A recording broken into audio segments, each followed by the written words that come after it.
Hola, desde las profundidades de mi cocina voy a aprovechar para cocinar y platicar. Voy a hacer una carne molida con cebolla, tomate y ajo. Primero ponemos a cocinar los tomates para quitarles la cáscara, que hierva un poquito para que la cáscara se desprenda y voy a picar cebolla a ver si no lloro. Y aprovecho para llorar por el ascenso de la ultraderecha en el mundo. Pero al mismo tiempo que esta ultraderecha se levanta, también se levanta la izquierda o las resistencias antifascistas. Hace días escuché un podcast que me llamó mucho la atención. No recuerdo cómo se llama, les voy a dejar el link para que lo escuchen, pero este podcast tiene que ver, habla sobre la cultura woke y anti-woke. El podcast plantea como un dilema, un debate entre lo woke y lo anti-woke. Me pareció interesante y quise saber qué estaban diciendo estas personas. Eran bastantes invitados, figuras emblemáticas, sobre todo de la cultura popular, mediática, intelectual de Colombia, entre ellas Carolina Sanín.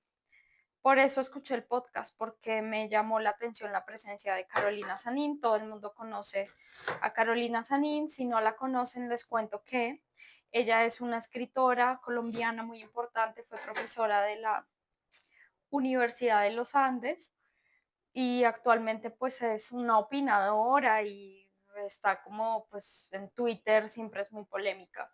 Hay quienes la detestan, hay quienes la aman. A mí ella me caía bien, no me cae mal, lo que pasa es que es TERF, es transfóbica y es feminista de las conservadoras, feminista blanca. Esta cebolla está picante. En fin, Carolina Sanín, bueno, ahora voy por el ajo, si está picante la cebolla, pero resulta que Carolina pues participó en este podcast y ella comienza hablando sobre lo woke y le parece que al inicio dice que esta pelea entre woke y anti-woke es idiotas contra estúpidos, algo así lo dice. Pero más allá de eso me llamó muchísimo la atención la definición o la forma en la que estas personas están entendiendo lo woke. ¿Y qué es lo woke? O sea, por lo general es un término que estamos utilizando de forma despectiva para referirnos a personas que son demasiado, que ya exageran en la manera en la que señalan las violencias o en que se señala la violencia. ¡Ay! Está picante esta cebolla. Dios mío, me hizo llorar la cebolla, muy cabrón. Creo que me pasé las manos en los ojos a la licuadora. Mi mamá me enseñó, si pones la licuadora caliente, se puede reventar, le pongo un poquito de agua. Todo esto para contarles, no sé si ustedes sabían el origen de lo woke o cómo surge este término, que comparte un poco el origen con la cuestión de este término de ideología de género. No, no es que compartan el origen, más bien han seguido más o menos el mismo rumbo desde su creación, con el término ideología de género y con cultura de la cancelación, o con el término de cancelación. Pimienta, tras esto se enfría, les sigo contando sobre el origen de esta, estas palabras, ¿no? Que o sea, surgen precisamente en esos contextos de desigualdad, de marginación, de las culturas negras. En el caso del término de ideología de género, pues surge de las propias feministas, de las feministas marxistas que toman este concepto de ideología del marxismo para precisamente hablar de cómo el género es una idea que está arraigada dentro de las formas en las que el capitalismo funciona, las relaciones sociales de producción. Todo esto para decirles, esta información la tomé de mi amiga Emma, quien hace un trabajo bien importante también aquí en redes sociales de divulgación de la información, de este tipo de información. Y Emma, pues, tiene un video, les voy a dejar el link para que lo vean. Lo mismo me encontré con un video de otra chava que se llama Carolina, y Carolina cuenta cómo surge esta palabra, este término woke. Y era una expresión, stay woke es una expresión que crearon precisamente las culturas afrodescendientes en Estados Unidos para referirse como mantente despierto ante las violencias ante el racismo. Estar woke es una persona que puede identificar esos momentos en los que el racismo se expresa.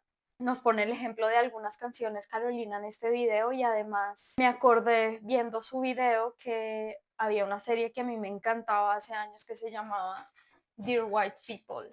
Y en Dear White People recuerdo que utilizaban esta expresión de woke para, no sé, estaban como haciendo una aplicación para que te dijera la serie, ¿no? Lo que sucede es que hacen como una especie, quieren diseñar una especie de aplicación que te diga si eres woke o no, si estás atento a esas manifestaciones cotidianas del racismo. Ahora voy a hacer brócoli. Me pareció como muy pertinente hablar de esto porque me llama la atención cómo estos movimientos conservadores de derecha suelen resignificar, renombrar estos términos que se han creado desde las no derechas y prácticamente pervertir, bueno, pervertir no, más bien como que tomen un significado popular distinto al de su origen. Esto es lo que me parece más grave de todo, porque ser woke en este momento está mal. Entonces les estaba contando que como también la derecha, pensemos en cómo la derecha también utiliza esta palabra ideología de género para referirse a lo mal que está ser una persona LGBT, una persona que pertenece a las comunidades de la diversidad sexual. Y para justificar precisamente que la familia natural es lo mejor, para justificar que hay una naturaleza de hombres y de mujeres y estas ideas súper conservadoras sobre el género. En este podcast que les digo que escuché hace unos días, hablaban de lo molesto de los wokes, que los wokes son las personas que son demasiado progresistas, no están de acuerdo con, como que se ha caído en un absurdo en aras de garantizar o solicitar algunos derechos. Habíamos caído en el absurdo de cancelar a las personas que leen a los clásicos porque los clásicos son machistas, son hombres occidentales, patriarcales, etc. Y yo coincido con que a veces es molesto que te digan, oye, ¿por qué lees a Carolina Sanín si Carolina Sanín es una terfa? ¿Por qué la escuchas? ¿Por qué la sigues? Una persona más woke que yo quizá me diría que no está de acuerdo con escuchar a Carolina Sanín siquiera, ¿no? Es que los wokes están en contra del espíritu universal de conocer, de leer a los clásicos, de acercarnos a lo humano y al conocimiento que crearon ellos también. Yo puedo ser considerada como una persona woke y como una persona considerada por otros como woke y a veces no tan woke por otros sectores de la sociedad.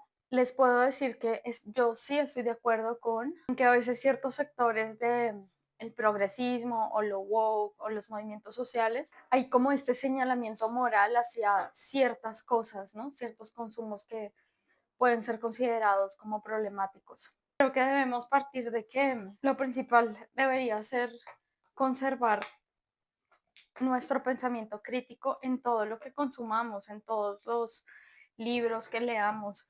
Yo en este momento, por ejemplo, estoy leyendo a Carolina Sanín. Me regalaron 2 de sus libros y creo que aún conservo cierta distancia. Insisto en que es importante cuando nos acerquemos a todos los productos que consumamos, culturales o no culturales, que lo hagamos con una lectura crítica, sean clásicos o no sean clásicos o sean parte de esta cultura de lo woke. Que no está mal leer a los clásicos con tal de entender quiénes eran los sujetos que escribían y que contaban todas esas cosas. Yo como que creo que es súper importante situar precisamente quiénes son esos autores, quiénes, cómo escribieron, desde qué lugar escribieron y vieron el mundo. Y no simplemente, claro, como decir, no voy a leer a Aristóteles porque era un señor blanco occidental. Lo mismo yo estoy haciendo con Carolina Sanín en este ejercicio de tratar de leerla, de escucharla, tratar de comprender el mundo desde su mirada y no simplemente decir que es una idiota porque evidentemente no estoy de acuerdo con ella en muchísimas cosas. Aún así aprecio algunas de sus reflexiones, algunas de sus palabras, porque me parecen una persona muy inteligente, muy brillante. Sin embargo, creo que en el mundo de lo woke hemos hecho un esfuerzo aún más grande por entender esa cultura de lo anti-woke, porque lo anti-woke, que me estoy refiriendo a la gente que tiene el poder y que históricamente lo ha tenido, los poderosos, se han impuesto la mayoría del tiempo como hegemonía y sus ideas, que es algo que olvidé decir, no solamente se quedan en el mundo de las ideas, sino que esas ideas tienen efectos prácticos, efectos tangibles en la vida de las personas, en las políticas públicas, en la forma en la que, en las relaciones internacionales entre los países. O sea, creo que no es un simple debate como quién tiene la razón, los woke o los anti-woke. Los anti-wokes, que son estos grupos de personas privilegiadas históricamente hablando, han mantenido o mantienen esta jerarquía, no simplemente como una diferencia, sino como una jerarquía donde ellos son superiores y los demás son inferiores. En este podcast también dijeron cómo es que no estamos en contra de los derechos y de las reivindicaciones sociales. Es como la molestia que produce, como ser así de quisquilloso, como de, ah, ya leíste a tal autor, no sé qué, entonces cancelado. Creo que dentro de nuestros espacios activistas hemos reflexionado sobre ese tipo de personas que tienen ese tipo de actitudes y que al final ese tipo de actitudes que a veces pueden resultar un poco molestas y contraproducentes de forma interna dentro de los propios movimientos y colectivos y organizaciones que defienden derechos humanos. Las feministas lo hacen, los antirracistas lo hacen también las personas afrodescendientes, así como de, ay, ¿viste tal película? ¿Viste Barbie? Ay, no eres lo suficientemente woke. No. O sea, creo que sí hay personas así, pero justo en este podcast lo que hablaban era como de, no podemos demeritar la importancia de estos grupos sociales en el hecho de señalar precisamente que hay actitudes que son violentas, racistas, patriarcales. Y calma, a veces no te están cancelando, no te están funando, simplemente te están señalando una violencia. Y creo que una violencia o la reproducción de un estereotipo, un prejuicio que a veces, muchas veces es inconsciente.